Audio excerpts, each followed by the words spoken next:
नमस्कार दोस्तों, आज के हमारे इस वीडियो में हम आपके लिए जितिया व्रत की कथा लेकर आए हैं। एक समय की बात है, नर्मदा नदी के पास कंचनवटी नाम का एक नगर था। नदी के पश्चिम दिशा में मरुभूमि थी, जिसे बालूहटा कहा जाता था। वहाँ विशाल पाकड़ का एक पेड़ था। उस पेड़ पर चील रहती थी। पेड़ के नीचे एक खोखर था, जिसमें सियारिन रहती थी। चील और सियारिन में गहरी दोस्ती थी।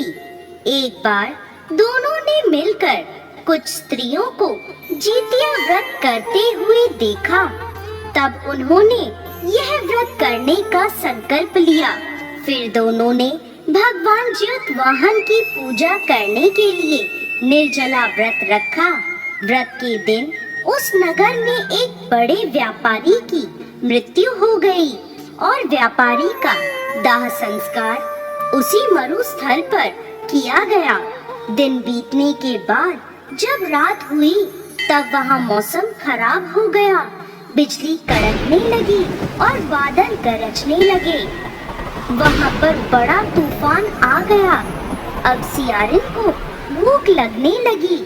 मुर्दा देखकर वो खुद को रोक ना पाई और उसने व्यापारी के शरीर को खा लिया और उसका व्रत टूट गया। पर चील ने संयम रखा और नियम व श्रद्धा से अगले दिन व्रत का पारण किया। फिर अगले जन्म में दोनों सहेलियों ने ब्राह्मण के परिवार में दो पुत्रियों के रूप में जन्म लिया। चील बड़ी बहन बनी और उसका नाम शीलावती रखा गया।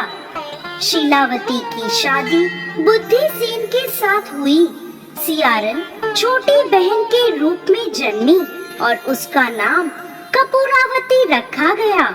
उसकी शादी नगर के राजा मलाईकेतु से हुई।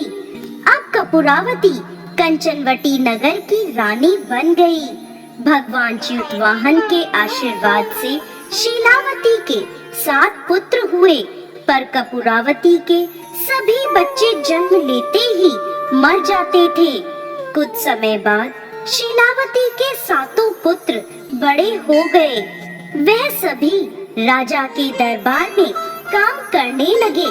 कपूरावती के मन में उन्हें देखकर ईर्ष्या की भावना आ गई और उसने राजा से कहकर शीलावती के सभी पुत्रों के सर कटवा दिए और उन्हें 7 नए बर्तन मंगवाकर उनमें रख दिया और लाल कपड़े से ढककर शीलावती के पास भिजवा दिया।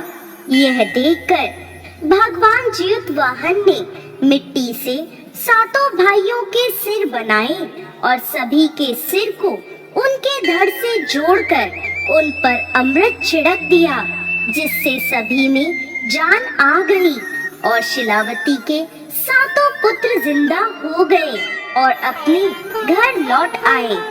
जो कटे हुए सिर रानी ने भेजे थे, वो फल बन गए। दूसरी ओर रानी कपूरावती शीलावती के घर से पुत्रों की मृत्यु का समाचार सुनने के लिए व्याकुल थी। जब बहुत देर तक कोई समाचार नहीं आया, तो कपूरावती स्वयं ही बड़ी बहन के घर चली गई। वहाँ सबको जिंदा और खुश देखकर वो बेहोश हो गई। जब उसे होश आया, तो अपनी बहन को उसने सारी बात बता दी। उसे अपनी गलती का पछतावा हो रहा था। भगवान ज्योतवाहन की कृपा से शीलावती को पूर्व जन्म की बातें याद आ गई। वो कपूरावती को लेकर उसी पाकड़ के पेड़ के पास गई और उसे सारी बात बताई। यह सुनकर कपूरावती उसी समय मृत्यु को प्राप्त हुई। जब राजा को यह खबर मिली, तो उसने उसी जगह पर पाकड़ के पेड़ के नीचे कपूरावती का दाह संस्कार कर दिया। हे भगवान ज्योतवाहन, जैसे आपने शीलावती के 7 पुत्रों की रक्षा करी, वैसे ही इस कहानी को कहते, सुनते और हुंकार भरते सब पर कृपा करना।